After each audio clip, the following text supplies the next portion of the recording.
प्रिय विद्यार्थियों, आज हम सभी पंचमः पाठः सूक्तिमौक्तिकम इसे पढ़ेंगे। इसमें दिया है उन्होंने कि संस्कृत साहित्य में नीति ग्रंथों की समृद्ध परंपरा है। नीति परक ग्रंथ संस्कृत साहित्य में बहुत प्रचुर मात्रा में है, समृद्ध परंपरा है। तो इनमें क्या होता है, सारगर्भित और सरल रूप में नैतिक शिक्षाएं दी जाती हैं और इनका उपयोग करके मानव अपना जीवन सफल और समृद्ध बना लेता है। तो ऐसे ही मनोहारी और बहुमूल्य सुभाषित यहाँ संकलित हैं, जिनमें सदाचरण की महत्ता, प्रियवाणी की आवश्यकता, परोपकारी पुरुष का कैसा स्वभाव होना चाहिए, हमें गुणों को कैसे सीखना है, मित्रता का क्या स्वरूप है, और यदि हम उत्तम पुरुष से संपर्क में आते हैं, अच्छे लोगों की संगति करते हैं, उससे क्या होता है, सत्संगत की महिमा आदि विषयों का प्रतिपादन किया गया है। प्रतिपादन किया गया है कहने का सेंस है कि उस विषय में बताया गया है। अब देखिए, इसमें श्लोक दिए हुए हैं और उनके नीचे कहाँ से लिया गया है यह भी उन्होंने उद्धरण में दे दिया है। जैसे जो पहला श्लोक है मनुस्मृति का है, दूसरा विदुर नीति का है, तीसरा चाणक्य नीति का है, चौथा है सुभाषित रत्न भांडागारम, सुभाषित रत्न भांडागारम करके ग्रंथ है, और पांचवा वृक्ष कटिकम से है, छठा नीति शतकम से है, सातवां भामनी विलासा और आठवां हितोपदेशा। ऐसे ये श्लोक दिए हुए हैं। तो इन्हें एक बार हम लोग वाचन कर लेते हैं, इनका पाठ कर लेते हैं, पढ़ लेते हैं इनको, और फिर इनके अर्थ को देख लेते हैं। आप सभी भी मिल करके पढ़ेंगे।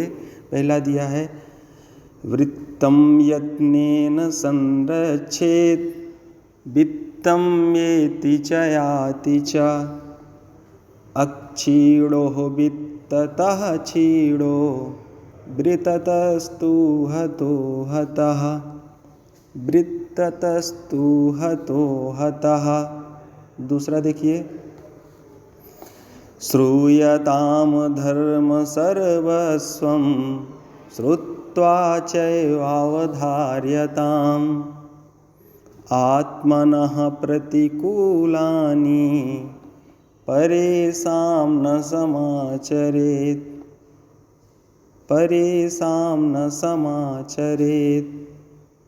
और तीसरे में क्या कहते हैं, प्रियवाक्य प्रदानेन सर्वे तुष्यन्ति जन्तवः, तस्मात् तदेव वक्तव्यं वचने का दरिद्रता, वचने का दरिद्रता।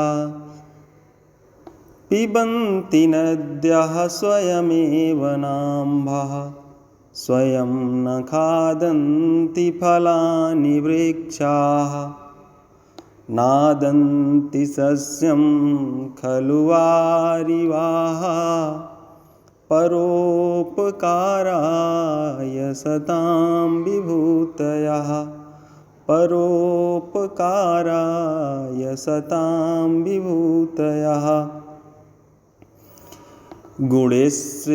गुणस्वेव हि कर्तव्यः प्रयत्नः पुरुषैः सदा, गुणयुक्तो दरिद्रोऽपि नैश्वरैर्गुणैः समः, नैश्वरैर्गुणैः समः।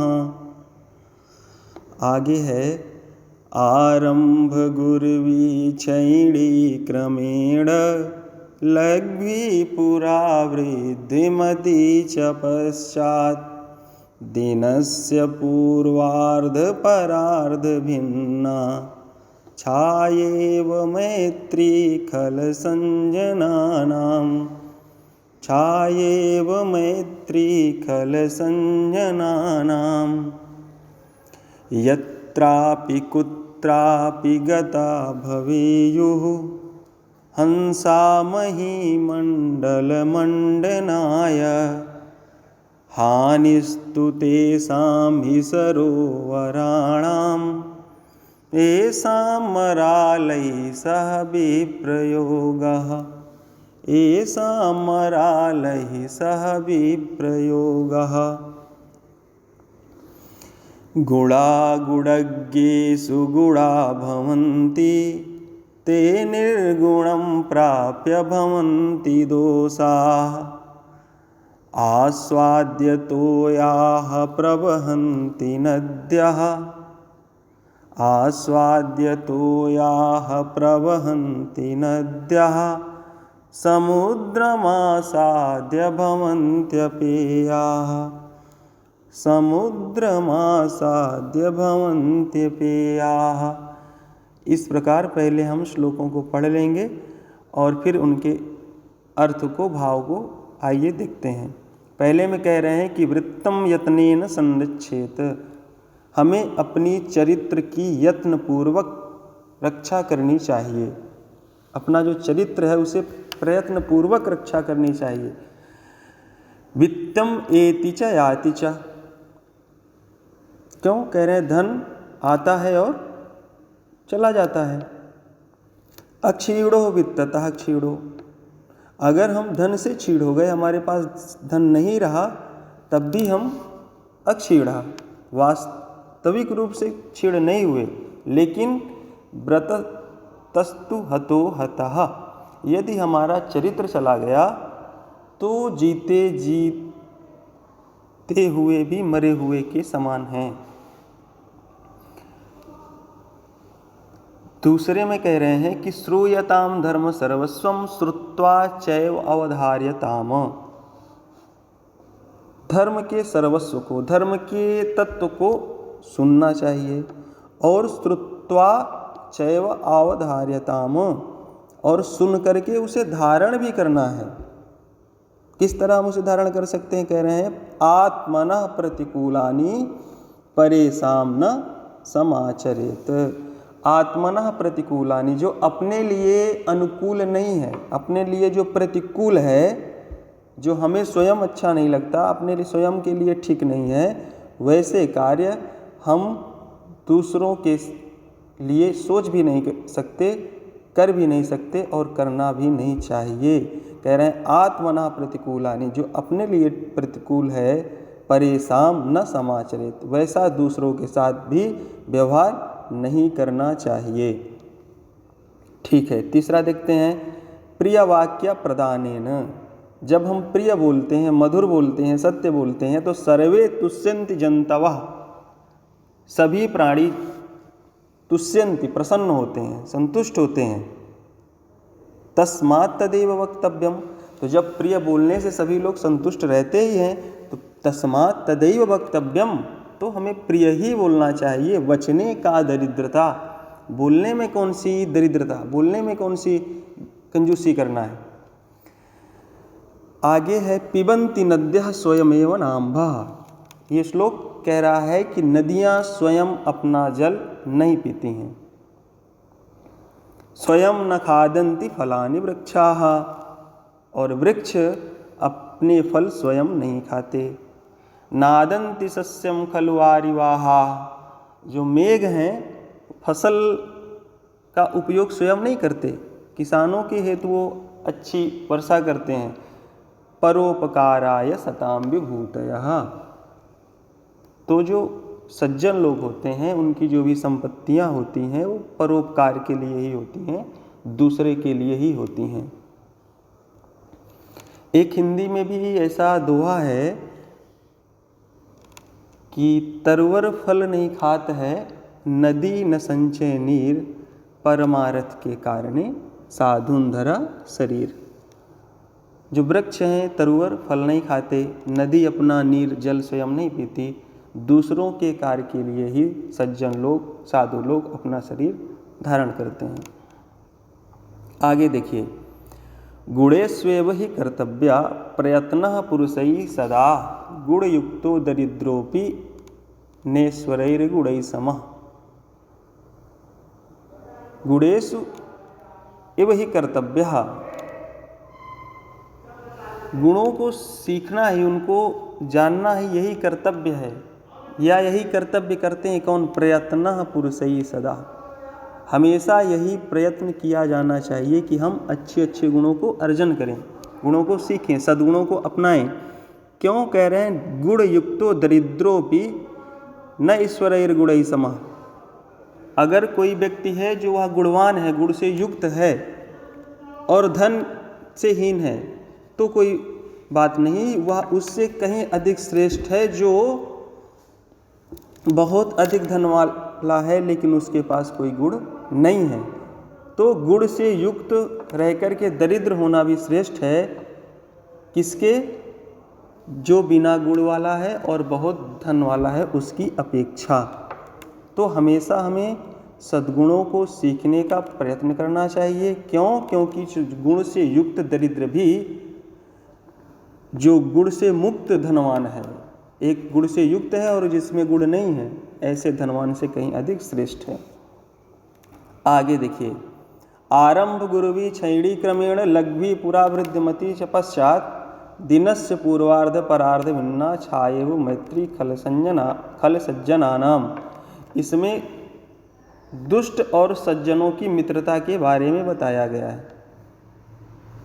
कह रहे हैं आरंभ गुरुवी क्षैणी क्रमेण, पहले बहुत बड़ी और फिर क्रम से छोटे होते जाना, क्षैणी उसका क्षरण होते जाना, कम होते जाना, लघ्वी पूरा वृद्धि मति से पश्चात, और कोई ऐसा जो शुरुआत में लघ्वी हो, कम हो, लेकिन बाद में धीरे धीरे बढ़ते जाए। ऐसे ही होती है दिनस्य पूर्वार्ध परार्ध भिन्ना। जैसे दिन के पूर्वार्ध और परार्ध, अपनी जो परछाई होती है पूर्वाहन में क्या होती है, बड़ी होती है, और फिर धीरे धीरे जैसे भगवान सूर्य आकाश में ऊपर की ओर जाते हैं वैसे परछाई कम होने लगती है। और परार्ध में क्या होता है, यानी कि पूर्वाहन और अपराहन कहें जिसे, एएम और पीएम जिसे हम लोग कहते हैं। तो अपराहन में क्या होता है, पहले परछाई अपनी छोटी होती है, लेकिन जैसे भगवान सूर्य अस्ताचल की ओर जाते हैं धीरे धीरे बढ़ती जाती है। तो ठीक उसी प्रकार मित्रता होती है किसकी, दुष्टों की और सज्जनों की। दुष्टों की मित्रता ऐसी होती है कि पहले मतलब बहुत घनिष्ठ मित्रता रहेगी और धीरे धीरे वह कम होती जाएगी। लेकिन वहीं उसके अपोजिट सज्जनों की मित्रता पहले कम से शुरुआत होगा, फिर धीरे धीरे दिन प्रतिदिन वह बढ़ती ही जाएगी। तो हमें सज्जनों की मित्रता करनी चाहिए। आगे कह रहे हैं कि यत्रापि कुत्रापि गता भवेयुः हंसा मही मंडल मंडनाय हानि तो तेषां ही सरोवराणाम एषां मरालहि स विप्रयोगः। यत्रापि कुत्रापि गता भवेयुः हंसा मही मंडल मंडनाय। इस पृथ्वी को मंडित करने वाले हंस जो कि मानसरोवर में रहते हैं, वो कहीं भी चले जाएं, यत्रापि कुत्रापि गता भवेयुः हंसा मही मंडल मंडनाय। हंस जहाँ भी जाएंगे उस स्थान को वह मंडित ही करेंगे, सुशोभित ही करेंगे। अगर वो कहीं से चले जाते हैं, हानि तो तेषां ही सरोवराणाम एषां मरालहि सह विप्रयोगः। हानि तो उस सरोवर की होगी, उस स्थान की होगी जहाँ से हंस दूर चले जाते हैं। एषां मरालहि सह विप्रयोगः। हानि तो वास्तविक हानि किसकी होगी, उन सरोवरों की होगी, उन तालाब की होगी जहाँ से हंस दूर हो जाते हैं। हंसों की हानि थोड़े ना होगी, हंस तो जहाँ भी रहेंगे वहीं अपना उचित स्थान बना लेंगे, अपना उचित स्थान प्राप्त कर लेंगे। तो उसी प्रकार जैसे सज्जन कहीं भी हैं, अपना एक उचित स्थान वह प्राप्त कर लेते हैं, लेकिन वो जहाँ से दूर होते हैं वास्तविक हानि तो उस स्थान की ही होती है। और इसका अगला श्लोक है कि गुणा गुणज्ञे सुगुणा भवन्ति ते निर्गुणम प्राप्य भवन्ति दोषाः आस्वादतो याः प्रवहन्ति नद्याः समुद्रमासाद्य भवन्त्यपेयाः। कह रहे हैं कि जो गुणवान व्यक्ति है, गुणाः गुणज्ञेषु गुणाः भवन्ति, गुण किसी गुणवान व्यक्ति के पास पहुंच जाते हैं और वह गुणवान हो जाता है, और संयमी शीलवान व्यक्ति हो जाता है। और यदि ते निर्गुणम प्राप्य भवन्ति दोषा, और किसी निर्गुणी व्यक्ति को प्राप्त हो जाए, या यूँ कहें कि किसी दुष्ट व्यक्ति को प्राप्त हो जाए गुण भी, तो फिर वह दोष ही हो जाते हैं। कैसे? कह रहे हैं कि जिस प्रकार आस्वाद तोया प्रवहन्ति नद्या, नदियों का जल कितना पीने में मधुर होता है, मीठा होता है। आस्वाद तोया, बहुत ही मधुर, और पीने युक्त जल भी जब समुद्र को प्राप्त कर लेता है तो वह अपेय हो जाता है, फिर उसे कोई पी नहीं सकता। तो इस प्रकार जो गुण हैं वो यदि गुणवान व्यक्ति के पास ही जाते हैं तो उनकी महत्ता बढ़ जाती है, और अगर वो गलती से किसी दुष्ट व्यक्ति के पास चले गए तो फिर वह गुण भी उस कब वह अवगुणों में परिवर्तित कर देगा वही जानता है। जिस प्रकार नदियों का सुंदर मधुर मीठा जल, जिसे बहुत ही मन से लोग पीते हैं, सेवन करते हैं, लेकिन जैसे ही वह समुद्र में मिल जाता है वह भी अपेय हो जाता है। तो इस प्रकार इस पाठ के जो श्लोक हैं उनके भाव को हम लोग समझें और अपने जीवन में उतारने का प्रयास करें। Thanks to you all.